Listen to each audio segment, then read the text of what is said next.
iPhone 16, the regular guy, is it any good? Should you spend your money on it? Yes and yes, I guess. So if you like iPhones, then you're really going to like this iPhone.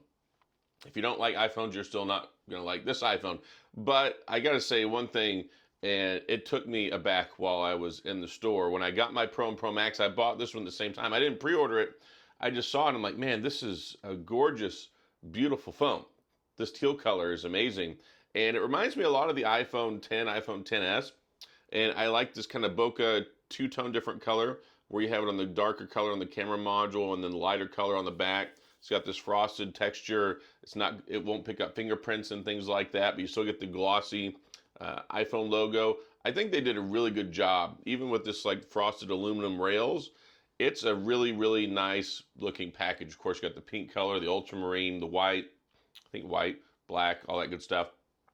But overall, yeah, it's probably, if you get the right color, it could be just about the most beautiful iPhone ever. They've enlarged the camera lenses on these things. They look larger than ever, even though it's basically the same camera as last year. New ultra wide, same selfie.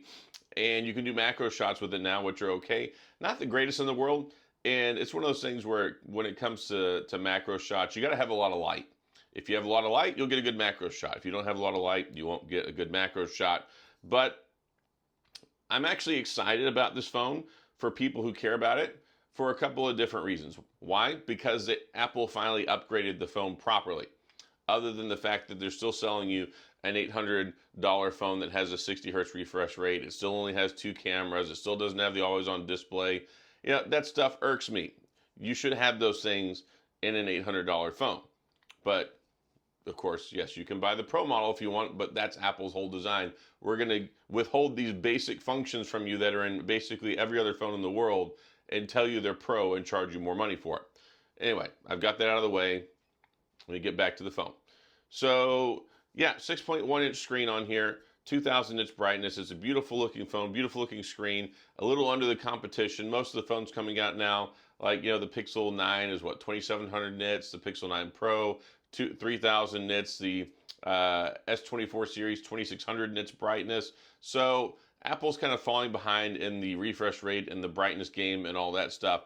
But they still have the best when it comes to the services and the ecosystem, which is what keeps people locked in. iOS 18 on here now, so now you can move your apps around where you want them. You get RCS support, so you can better communicate and have group chats with your Android friendies. And yeah, there's a lot of nice stuff here. IP68. The word on the street is it has 45 watt charging. I don't have anything to test that. Maybe it does, and then you've got this other guy saying, well, it says it's 45, but really it's only 39. But if you look at GSM Arena, it says it's still 27, and whatever. It's supposedly slightly faster. But the moral of the story is the phone should last you all day. For most people, this phone is going to last all day. That's no problem. And it still doesn't have the Apple Intelligence, right? So no Apple Intelligence. You can, of course, enroll in the iOS 18.1 beta, get access to some of those features now. I just made a video about that yesterday. But Apple Intelligence is still kind of a wait and see stuff. So on its face value, what are you getting here? Well, you're getting a 2-year new processor over the iPhone 15. Apple was sandbagging the iPhone 15 and the 14 series, giving you a previous year generation chip. Whether you knew that or not, that's the truth. The iPhone 15 had the iPhone 14 Pro chip. The iPhone 14 had the iPhone 13 Pro chip. So now that you're getting the iPhone 16, you're getting the A18. It's not the A18 Pro, which is really not that much of a difference. But you're getting the A18 chip, Apple Intelligence. You've got the action button right here. Instead of the mute slider switch, whatever you want to call it. I love the action button. This upgrade came last year with the 15 Pro series. I love it because I use it with my flashlight all the time. So it's super nice. You just press and hold it down. You can use it for all sorts of different things. I use it for the flashlight. It makes my life easier. I really enjoy that. But do with it what you will. Same volume buttons, all that stuff, and USB-C charging, which is cool. And we've got, of course, the dynamic island, which is up here. So if you're coming over from like an iPhone 14 and you didn't have the dynamic island, you have the notch still, that's something that's new to you. If you're moving over from the iPhone 14, 13, 12, there's quite a few things here you're really going to appreciate. You're going to get a better quality screen. You're going to get a better processor. You're going to get better battery life. You're going to have the camera action button over here, which of course you can press and it pulls up the camera. So that's something you can do. You got new photographic styles. You can change things up, right? So if you go to the photographic styles, it's something where you can adjust basically the HDR for the photo, which is nice because sometimes whenever you're taking a photo and it could look more red, it could look more yellow, so you can adjust this. So it's like basically more HDR, less HDR. At least I think that's what it is. The iPhone has had issues with HDR over the years where you take a photo outside, there's too much sunlight, your face looks red, you look sunburnt. This can kind of fix some of that stuff, but you can adjust it so you can get the ideal tone for your skin that you want based off the lighting. That's cool. But yeah, you can use your finger. Let me try and do this. Yeah, you can use it to zoom in and out. So, I mean, that's cool. There's not a whole lot of zooming going on, though, with a normal phone because there's no telephoto. You just have the ultra wide, you have the regular camera. It takes good shots, basically the same camera as last year, but they call it the 48 megapixel fusion camera, I believe. But anyway, if you like the iPhone, you like the way that it takes photos, you like the way it takes video, you're going to enjoy it. It doesn't have the new Pro microphones. It doesn't have 4K 120 frames per second. It doesn't have some of the other Pro features. But that's not why you're buying this phone. You're buying this phone because you just want a normal iPhone. And I think this is the best iPhone that we've had in years. Like I said, if you're coming from the 15, you're still getting the 2-year newer processor. You're still getting the action button. You're still getting the camera action button, the camera control button, and you're still getting a couple of new things. So year over year, it's the best upgrade we've seen in years if you do year-over-year upgrades. But if you're doing a 2-year, 3-year, 4-year upgrade, there's a lot of substantial stuff here that I think you'll really like. The bezels aren't as small as the iPhone Pro Series. That's definitely something that I've noticed. I've been using the Pro Series. Normally I don't pay attention to the bezels that much, but this one definitely has much larger bezels on it than the Pro Series. But yeah, I like this phone for as far as an iPhone goes. Like, there's only so much I can like a normal iPhone because, like I said, it irks me that it costs $800, $829 actually, and there's no telephoto, there's no always-on display, there's 60 hertz. And it's glaringly obvious to me when I'm sitting here and I'm swiping back and forth, between these, and I go from one to the other. Yeah, it's something that's very glaringly obvious to me compared to the Pro Series phone. But a lot of people, they don't notice. Even my sister, who knows better, and I was trying to show her the other day, she was like, yeah, I can kind of see a little bit of a difference, but I don't care that much. My wife, she cares. She notices. She's like, I'm not going back. I have to have 120 hertz. So I don't know. It's one of those things where the Pro is $999, the regular is $829. I'm always going to go Pro, but I can understand why some other people still just want the normal iPhone, and they make it more cost effective at carriers, right? They'll be like, trade your iPhone in, iPhone 18 on us, iPhone 17, once we get there, right? iPhone 16 on us, iPhone 15 on us, iPhone 14, whatever. So they find ways to lock you in, basically give you bill credits. You trade in your old iPhone, you get a new one, you walk out, you're happy. Ideally, you're happy anyway because you're stuck with the phone for 3 years that way. But I love the new colors, and it's something that's really frustrating to me because the Pro Series don't have good colors.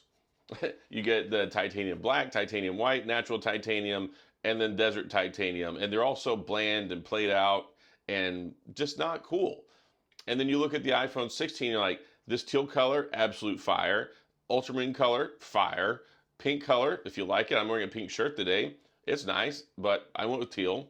And then, the other normal colors if you want those. So, yeah, I think Apple did a lot of good things here this year.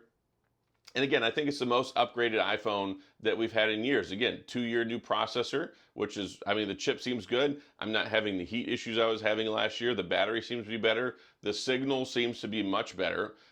Especially, I run into this problem all the time. I'll be sitting with my son. We were just down the road eating dinner last night with his 15 Pro. And he's like, man, my cell sucks here. Like, I've got 4 bars, but I can't even load this TikTok video.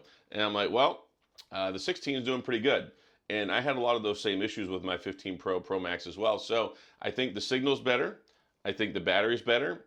I think the heat is better. This one doesn't have the heat, the heat thermal stuff that they added to the Pro Series, but the A17 or A18 chip itself is better whenever it comes to heat stuff, especially over the 17, and it's a smaller chip than the A16. So I think that's good stuff here. Build quality is good. IP68, wireless charging. You've got 25-watt MagSafe. You've maybe got faster regular charging. I think it's the best looking iPhone we've had in years. Years. It's the best looking iPhone. And you've got all the nice stuff that you've been waiting for if you've been looking to upgrade. So here's my thing. If you got an iPhone 15, it's a judgment call. Like, there is enough stuff here to upgrade. I would personally upgrade because I want the new stuff, but your iPhone 15 is going to be good for years. You're just not going to get Apple Intelligence. That's never going to happen.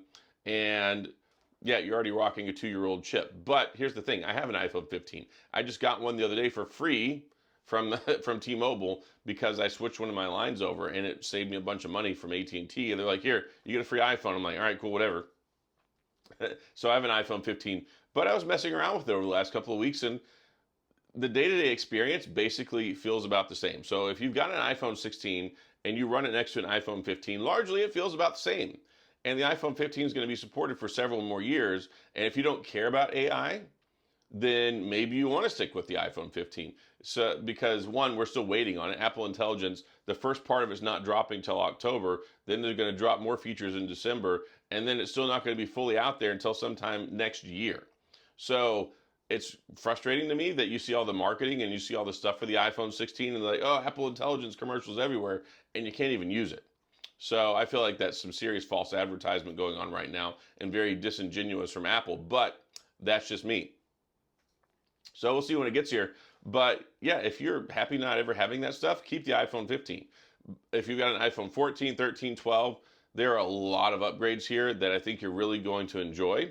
So I'd say if you're in the market and you're interested, go for it. But again, they're going to support those phones for a long time. The iPhone XR and XS just got iOS 18. And those are like, what, 6 years old now? 5, 6 years old? So you can definitely hang on to your iPhone 15 or your 14 or even your 13 for probably another couple of years. If you want to keep riding it out, if the battery life is good, if you don't care, if you're happy with the way it takes photos.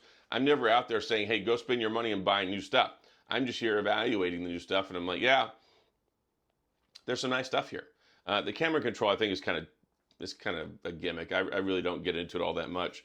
I mean, it's cool that you basically have this button, you pull up the camera. I do like how fast it pulls up the camera. Like, I will give them credit for that. I do enjoy that. And yeah, the pros, they took it to 6.3 inch this year. They kept this one with the Pro they took to 6.3 inch. Yeah, this one 6.1 inch screen still.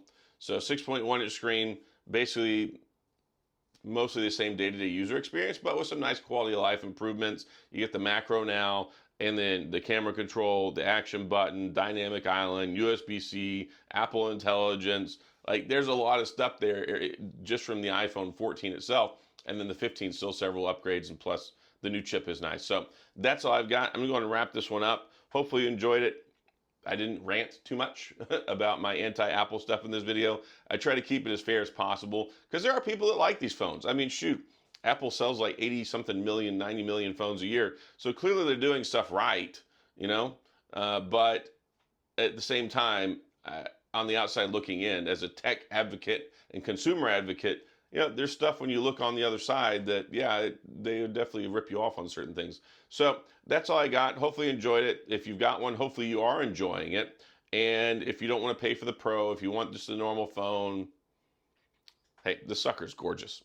I love the way this phone looks. So that's all I got. As always, if you have any questions, comments, gripes, concerns, complaints, I know you will. Go to the comment section. Do my best to get back with you. If you enjoyed the video, please hit the like and the subscribe button and the notification bell if you want updates when new videos come out. And as always, thanks for being here. I appreciate you watching, and I'll see you guys next time.